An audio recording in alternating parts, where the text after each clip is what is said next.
Hey guys, it's your boy MK the Gym Man. You never gym alone because I'm always thinking of you. Today I literally show you how much I think of you by showing you the meals that I make for myself to help me with my growth every single day. But today is just one of those meals, or let me say two meals, because there's a shake mix that I'm gonna make and also uh, the meal of the day. This meal you can have before gym, but a lot of people gym from 5 a.m. because after that they have to go to work, so it might be a bit too heavy. So I would suggest that before gym you go for the shake meal, and then after gym you can have at your tea time at work or at home, wherever, have the small meal that I'm about to show you. So come closer. I'm going to show you all the elements that I have on my table and give you the reasons why I have them. I'll start off with the lemon juice. This is just lemon juice. The reason why the lemon juice is here is because when you consume shakes and you eat a lot of eggs like myself, you become very gassed up, at times maybe bloated. So the lemon juice mixed with a little bit of warm water helps you with releasing the gas. So obviously this is the protein shake that I'm talking about. One of the reasons why I take the lemon juice and hot water. And this we have creatine. Creatine is very important because it helps with muscle recovery, and it also helps with containing water in your bones and in your muscle to help with growth. So this is why I love creatine at all, and it gives you that strength and boost while you're busy gymming. And my favorite all-time shake, which is Hyperbolic Mess. This is a USN product. I enjoy USN products because there's no side effect on them with me, no pimples whatsoever like with other people. So this is why I have that here. This is obviously my USN shake bottle. As I told you, I'm a USN fanatic. And I've also tried Biogen previously. It worked for me, but then I still enjoy sticking to USN. But that is why you also see Biogen here. So yeah, we try our best to stay away from fat and all of these things that comes from oil and stuff. So usually we rather cook with butter, or as my wife always says, olive oil is the best. That is why you see olive oil on my table. And yeah, we have the African original, like myself, Aromat. You can never go wrong with this one. It's an all-rounder. It's a jack of all trades, if I may say. And then we also have my wife's special sauce that she got from a shop called 8 Cake. I don't know how she discovered this, but she knows how she did it, and I enjoy it every single day. Also, I have, if you come closer, I have chicken breast, as I mentioned. We try to stay clean, especially for people gym. If you want to have big muscles that will last for long, although it will take time for you to reach that growth, but when you grow and even go out of the gym for a long time, you will still be strong because you avoid fat. That's why we have some chicken breast here that has no skin on it, as you can see. Along with the chicken breast, you find we've got fresh green pepper here, and then we've got just a little bit of onion, which I'm gonna slice down later on to make this small meal for myself and my wife. And we have the master of proteins, an egg. You can boil this, you can make an omelette, but in this instance we are going to make an omelette together, me and you guys. uh, the reason why I have milk, there's also some milk here.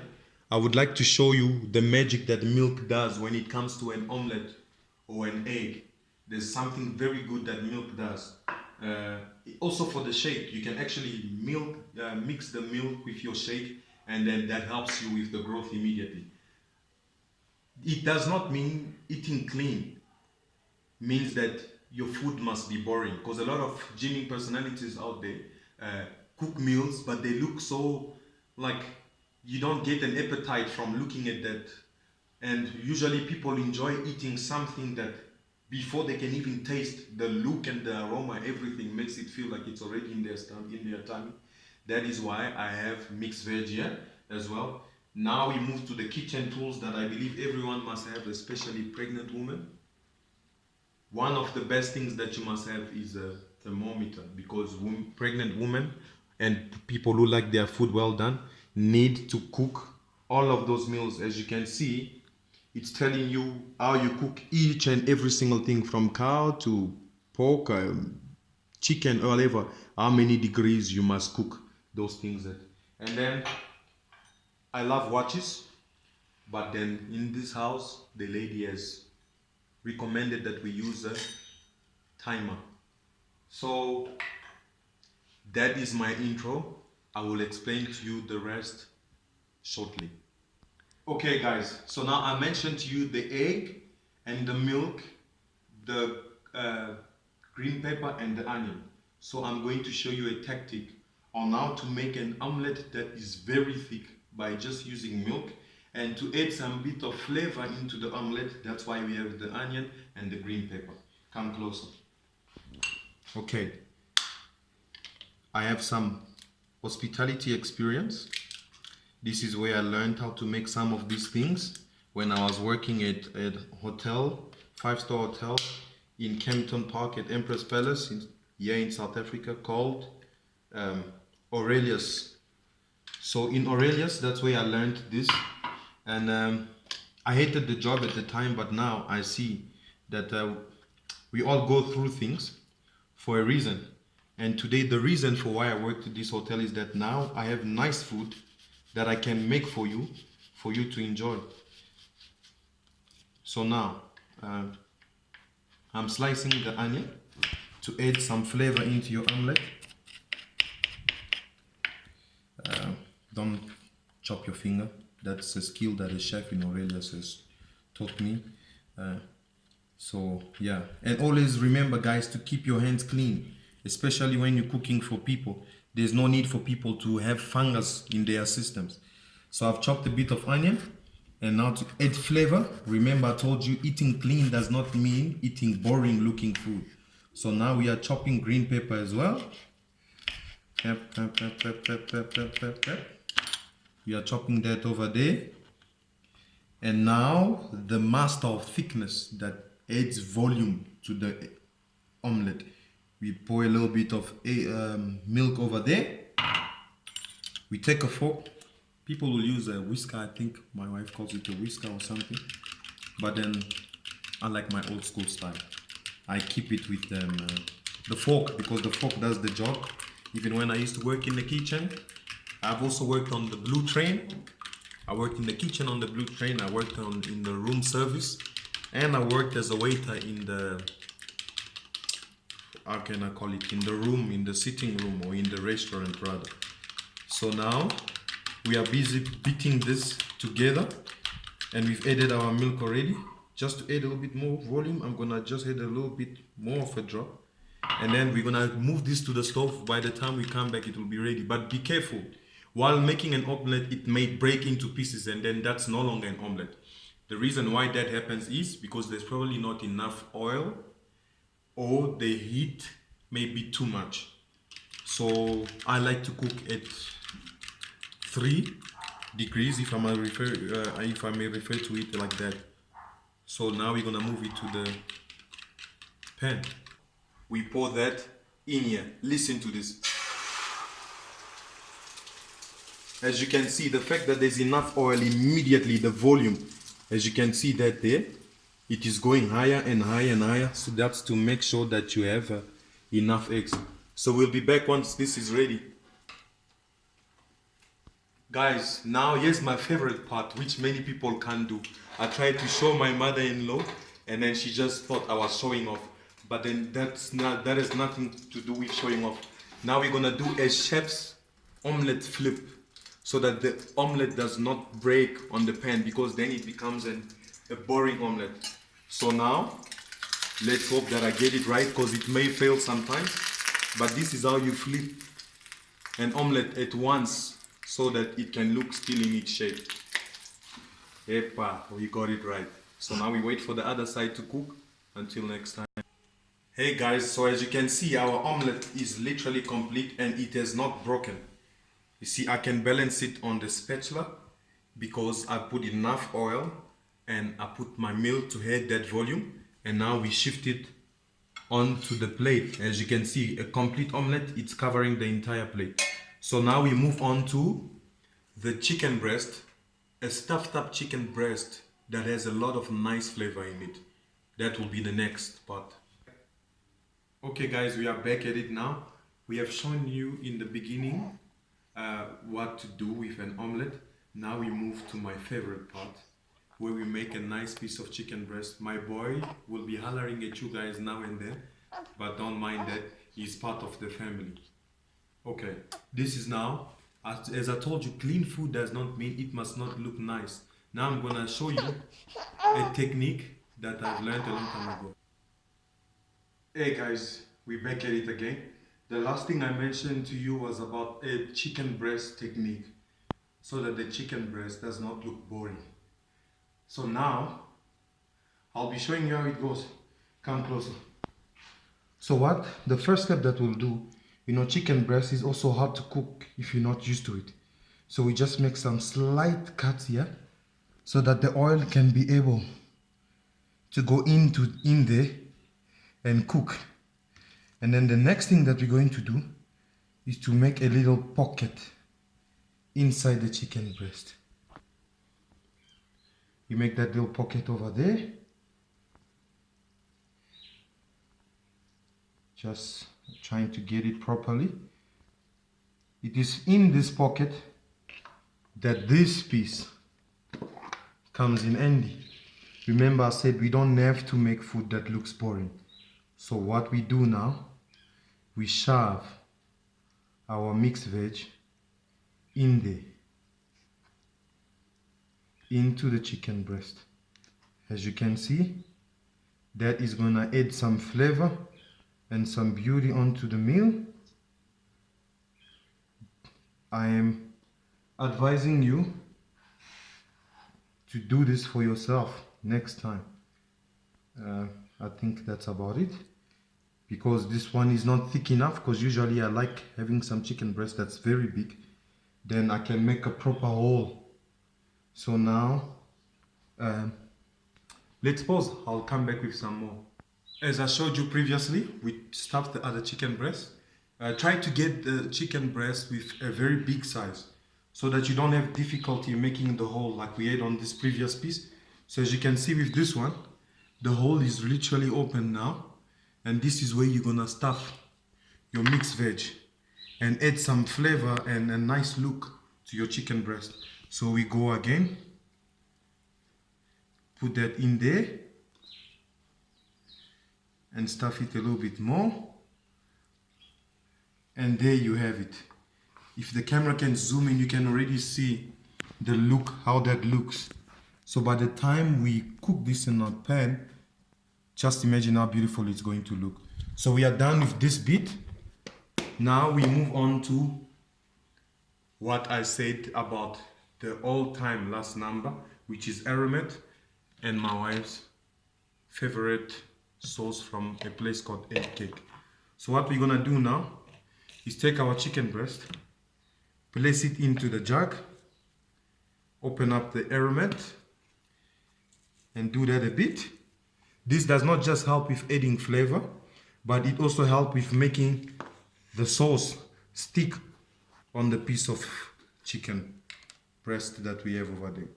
Then we're gonna throw a little bit of that in there, and then to get it all over the chicken breast, we just stir it like this. As you can see, it's getting flavored up by itself.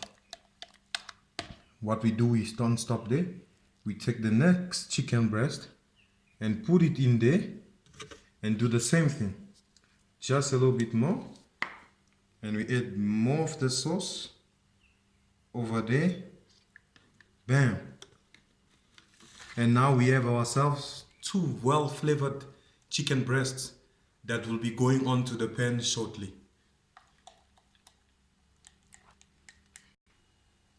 Hey guys, we are back at it now. As I showed you previously, it was the chicken breast that was stuffed, and now we are about to put it in the pan. As you can see, the temperature is on 4, so that you don't end up burning the chicken breast, because remember, it's smooth and sensitive and very tasty in your mouth, so you need to treat it alike, or as such rather. So now we have showed you a very simple way to marinate your chicken breast. We have showed you what temperature you must cook it at, and we sliced a little bit of cuts on the chicken breast so that the oil may also cook inside, because you may end up thinking that the chicken breast looks so nice and cook on the outside, and on the inside nothing has happened. So that's another tip that I can give you. Do not worry, I have washed my hands, but I just omitted that from the video. Now we take the chicken breast with our hand right there. The reason why we do that is to keep all that mixed veg in there. And we just flip it like that. Listen to that sound and listen to how juicy that is. Look at how beautiful this is. And we add the next piece. Just check how beautiful that looks. Check how beautiful that looks. So now the next step is, what we do is we take our timer and just place it on 20 minutes and wait until it goes all the way back to 0. Then our food is ready. And remember, as I showed you on the thermometer, chicken, maybe chicken breast or whatsoever, needs to be cooked at 90 degrees. As you can see there, there's a green arrow pointing at the chicken and pointing at 90 degrees. Once you shove this into the chicken breast, after cooking for 20 minutes, you just put it in there. You just put the thermometer in there, and then you will have to look what temperature. As you can see, the small heat is putting it on 40 days. So by the time it reaches 90, then you know your chicken breast is ready to go and ready to be enjoyed by your tummy. Now we move on to making the shake while this cooks a bit. Stay put. Guys, we are back at it again. The last bit of my meal or our cookout today is the protein shake, which is also one of my favorites. Actually, anything that concerns gym is a favorite to me. So now, as I mentioned to you, this is the creatine. As you can see, there it says we'll take 1 teaspoon early in the morning, and then 1 before or after workout. But then I did not work out today, so I will not be adding it into my shake because my shake is already all in one. If I add this here, and it might mess up with my gym for the next session, I might be lazy or too energetic because this is very a strong product. But what I would usually do, I would take a spoon of this with my juice, or I would take a spoon of this and just put it into the shake bottle and mix it with my shake. But because I've not gymmed today, I just did a couple of push-ups, I will not be doing that, but I wanted to keep it to show you. So what I will usually do then is take my shake, open it up, comes with a special scoopy kit. Just take 2 scoops, 1, and then a last one. Now, remember the shake, you must have a shake before gym and a post-workout shake. So why I'm mentioning this to you is this. Some people, working individuals especially, or some people that don't work but are early birds, they wake up early to go to the gym around 4 5 a.m. and then have to go back to work or whatsoever from the gym. So I would suggest that you rather start off with the shake as your first meal so that you don't gym on a hungry stomach, which is bad for you, by the way. Because remember, at the gym, you shape the muscle. In your kitchen and at home, that is where you now build the muscle by consumption of food. So this shake, you make in the morning, you add milk and water all the way up to the maximum, and you just shake your bottle a little bit until your shake is settled, then you are fine. And then you can have now the meal which we have cooked today later on when you arrive at work at your lunchtime or at your tea time. Or you can do it vice versa, like for students. I know some of you go to the gym around 8, 10, 9, because I've been a student myself as well. So what happens, you can wake up in the morning around 7 or 6, make the meal first, have the meal, relax for an hour or 2, read a book or a magazine or something like that, because that also gives the food time to settle. When the food is settled, on your way to the gym, you can be having your shake. That way you know you are going to the gym having had 2 meals already. So your body is very nice and strong, because you need energy in the gym, guys, to not hurt your muscles. So that is what we need you to be doing. Now, we wait a couple of seconds to show you the complete meal. Guys, we are finally done with our meal. Now I'm going to put it on plates for you to see the complete meal. But let's not forget, You see why it's important to have the timer and the thermometer. The timer is still got a couple of seconds on it before it rings, but the thermometer already indicated that it's going just over 90, a little bit over 90, as you can see there for the chicken. So that tells us that our meal is ready. Now we shift it onto the plate in a couple of seconds. Ladies and gentlemen, we are here again. We made the omelette earlier on. We are finally done with the chicken breast. We flip it over there and look at how nice that looks. Oh my word. As you can see, it is well stuffed in there. All of it is inside the chicken breast. You can't even see the veg anymore. But I promise you that once you take your knife and fork and slice through the chicken breast, you will have all of those juices coming up. We just ate that there. There's a little bit of garnish for our meal. And we ate a bit of that there. You can have more than one chicken breast on your plate if you want. Today I decided to share with my dear wife.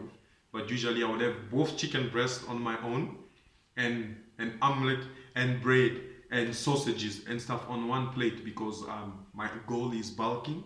So I need to eat quite a lot. So as I also mentioned to you earlier on about the shake, I have mixed a bit of water for my shake and I left a little bit of space so that the master, one of the masters, can also go. Milk is also very good. And you can see there, that mixture. See how that looks. And then I shake my shake together. And then we have a full meal.